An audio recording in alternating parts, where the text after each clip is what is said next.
Hablemos de impuestos, un espacio dedicado para analizar la fiscalidad nacional e internacional para negocios desde y hacia Argentina.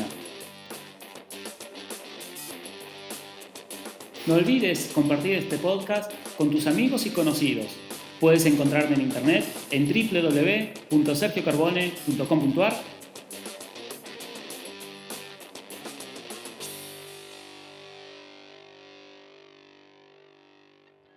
Hola, ¿qué tal a todos? Gracias por acceder a este nuevo podcast. Hoy sigue siendo 29 de diciembre. Digo sigue siendo porque hace un par de minutos acabo de publicar un podcast relacionado con el impuesto país. Quien no lo escuchó, recomiendo que vaya y lo escuche. Grabo 2 podcasts seguidos porque tengo mucho para comentar y la idea es hacerlos cortos.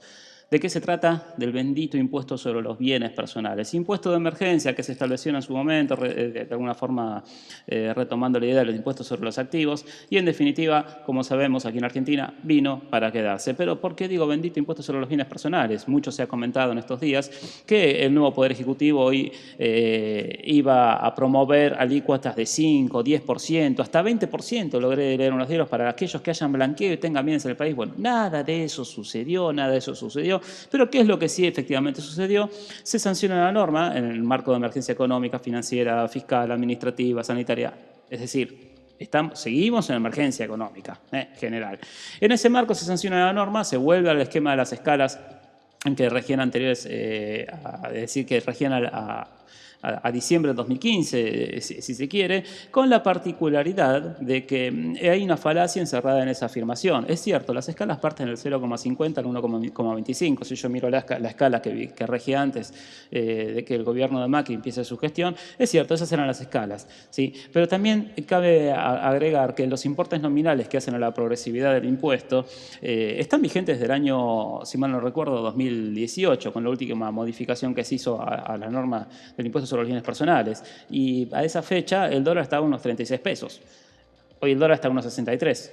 Con lo cual, en realidad, a nivel de riqueza, hoy un contribuyente que tiene unos $260.000 pasa a estar en la escala máxima medida en pesos, y a su vez a ese contribuyente yo le estoy aplicando la alícuota máxima del 1,25. Básicamente, sin mover los valores nominales, que me digan a mí que yo estoy en las mismas escalas progresivas que antes, o sea, que volví al esquema anterior, es mentira, porque volver al esquema anterior implica también la riqueza medida en moneda fuerte, no en moneda que es el peso, que sabemos que no es moneda fuerte. Off topic respecto a este tema, porque mi idea no es criticar la escala, es una cuestión de política legislativa, y bueno, así hay que respetarla.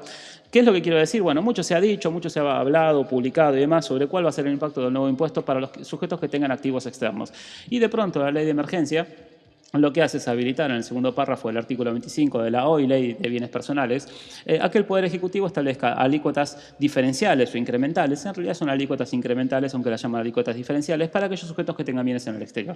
Y de pronto el Ejecutivo, pudiendo ejercer esta capacidad hasta el doble de las alícuotas, y de pronto el Poder Ejecutivo emite su decreto reglamentario correspondiente a la Ley 27.541. Concretamente el decreto reglamentario es, ya les digo, el 99 del año 2019. Y en ese decreto reglamentario nos desayunamos con una nueva escala progresiva donde las alícuotas son casi el 100%. No llegan al 100%. Está perfecto. Se trata de una alícuota incremental, listo, le damos para adelante. Ahora, ¿cuál es la cuestión o cuál es el planteo? Y el planteo de la norma y su reglamentación es que aquel sujeto que tenga bienes en el exterior deberá pagar una alícuota incremental, pero siempre hay un pero, y este pero parece ser interesante. De pronto, si un contribuyente tiene una determinada cantidad de bienes en el exterior y repatria el 5% del valor de estos bienes que tiene en el exterior, queda eximido de aplicar las alícuotas incrementales. Y entonces es ahí cuando todos se les prenden las luces y dice, ¿cómo, Sergio? ¿Es cierto que puedo evitar pagar el impuesto incremental? Sí, es cierto que puedes pagar el impuesto incremental. Tenés que repatriar el 5%. Ah, bueno, ¿y de qué se trata? Bueno, la idea de este podcast es eso. Y la verdad es que la técnica legislativa no ha sido prolija, producto de la vorágine con la cual se ha trabajado, pero a su vez el decreto reglamentario tampoco ayuda a las cosas. Así que la idea de este podcast es decir más o menos cómo funciona. Primero, en líneas generales, Lo que yo tengo que entender es que el esquema de la ley me obliga en primera instancia a ver en qué etapa de la escala del artículo 25 está el contribuyente, porque yo lo que tengo que analizar es la manifestación de capacidad contributiva del contribuyente. Y la manifestación de capacidad contributiva del contribuyente está medida por su nivel de riqueza. Entonces, lo que tengo que hacer es tomar los bienes que el contribuyente tiene, tanto en Argentina como en el exterior, ¿sí? Sobre esos bienes yo tengo que aplicar el mínimo imponible, estamos hablando de 2 millones de pesos, que se aplican primero a los bienes en Argentina y si llega a quedar algún resto lo aplico a los bienes en el exterior. Si yo tengo bienes en Argentina, supongamos que son 5 millones de pesos y 5 millones de pesos en el exterior, estamos hablando de divisas convertidas a pesos, me da 5 y 5, ¿sí? Lo que voy a hacer es, sobre los 5 millones en Argentina, el resto 2 me quedan 3, ¿sí? A los 3 le sumo los 5 y se me da el nivel de la escala en que estoy, ¿sí? Ahora, ¿cómo funciona el esquema? Porque en esto, hoy a la mañana vi una publicación en Infobae que hizo un disparate. Lo cómico es que no estaba firmado. Y eso no corresponde, señores periodistas. Si ustedes escriben algo, lo tienen que firmar, ¿sí? Y si no saben algo, le preguntan a un tributarista, para que el tributarista les explique. Publicar tonterías no tiene ningún tipo de sentido porque confunde a la comunidad. ¿De qué se trata esto? Se trata de que yo tengo que determinar la manifestación de capacidad contributiva, como les dije, teniendo en cuenta la totalidad de los bienes. Así lo dice el artículo 25, ¿sí? Resto el mínimo imponible son los bienes que tengo en Argentina y me da esa masa de bienes. Sobre esa masa de bienes me va a decir cuál es el nivel de progresividad a la cual va a estar soportado ese contribuyente. Aplico las alícuotas generales, ¿sí? Es decir, las que van del 0,50 al 1,25 y luego, en el caso de que el contribuyente no tenga ninguna excepción, ahora vamos a ver el tema de las exenciones, voy a aplicar el diferencial de la alícuota que me falta para llegar a la alícuota incremental sobre los bienes que están ubicados en el exterior. Y eso me da el resultado que está esperando la ley.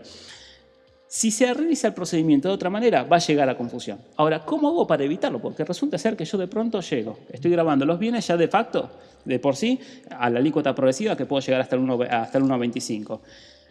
Cuando le saco la cuenta al contribuyente con el adicional que tengo por tener bienes en el exterior, que es decir, se aplica la alícuota diferencial a la escala que corresponde a ese contribuyente por los bienes en el exterior, el contribuyente me dice, yo esto, Sergio, no lo puedo pagar, ¿qué puedo hacer? Listo, no te hagas ningún problema, tráete de lo que tenés afuera, tráete el 5%. Ahora, ¿qué es lo que me establece la ley? ¿Qué es lo que me regula? ¿Qué es lo que busca? Básicamente el mecanismo de la ley lo que hace es diferenciar activos financieros de activos no financieros, ¿sí?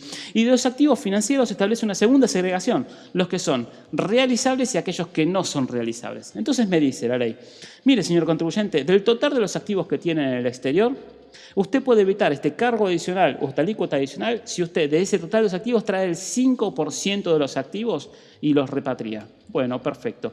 Yo traigo el 5% y los repatrio. Ahora, en cuanto a los activos que son repatriables, tengo dos tipos de activos, los que son financieros y los que no son financieros. ¿Qué significa repatriación? Repatriación significa solamente dos cosas. Significa fondos disponibles en una cuenta bancaria, los traigo y los puedo traer hasta el 31 de marzo del año siguiente. Yo tengo saldos líquidos en una cuenta bancaria, el 5 de enero los quiero traer, los traigo. Los quiero traer el 5 de marzo, los traigo. El 30 de marzo los puedo traer, no hay ningún problema.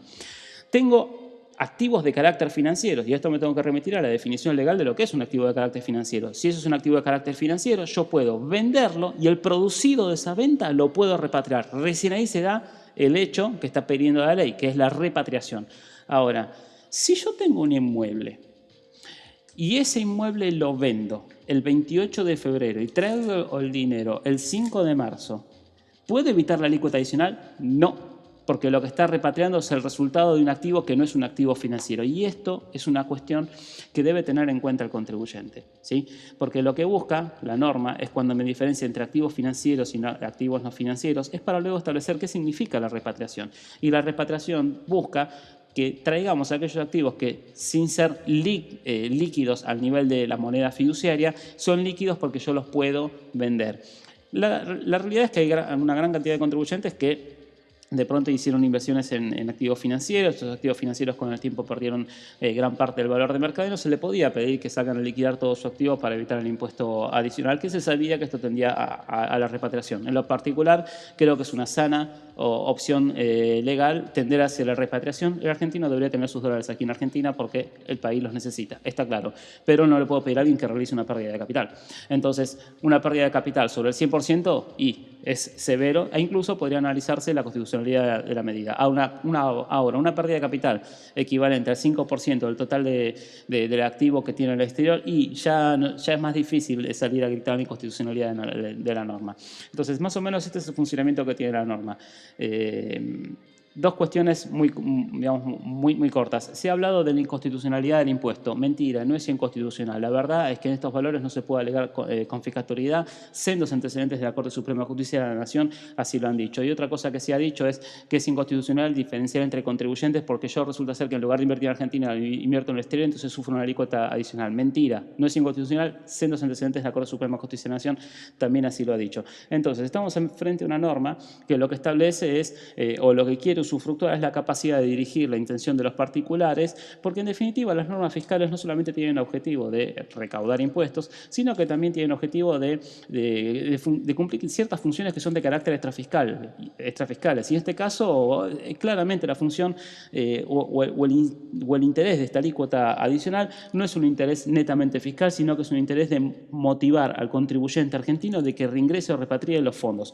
Lo que tiene que hacer el contribuyente es efectivamente encontrarse en una situación donde tenga fondos que sean repatriables a los efectos de reducir la alícuota el día 31 de diciembre de cada año. Y entonces, un contribuyente que solamente tenga inmuebles, yates y cualquier otro activo que no sea de carácter financiero va a tener que soportar la alícuota adicional. Un contribuyente que de pronto tenga inmuebles, yates y participaciones en una empresa que le deba los dividendos del año pasado, yo le recomendaría que llame a la gerencia o al directorio de la empresa que le debe y que le pague, porque si no, no va a tener activos financieros para repatriar. Si el contribuyente tiene un crédito y no le pagaron el crédito a fin de año, yo le recomendaría que persiga a su deudor, porque si no, no va a tener activos financieros a repatriar. El contribuyente que tiene activos financieros para repatriar va a obtener este beneficio. La cuestión es compleja. Naturalmente, yo lo que voy a hacer en estos días será terminar un pequeño libro, lo voy a poner para que lo puedan descargar ciertas partes y se va a poner a publicación. Espero que a todos les haya interesado este podcast. Ojo con las publicaciones que leen, hay muchas imprecisiones y cualquier cosa se pueden contactar conmigo. Mis datos www.sergiocarbone.com.ar. Gracias por acceder a este nuevo podcast.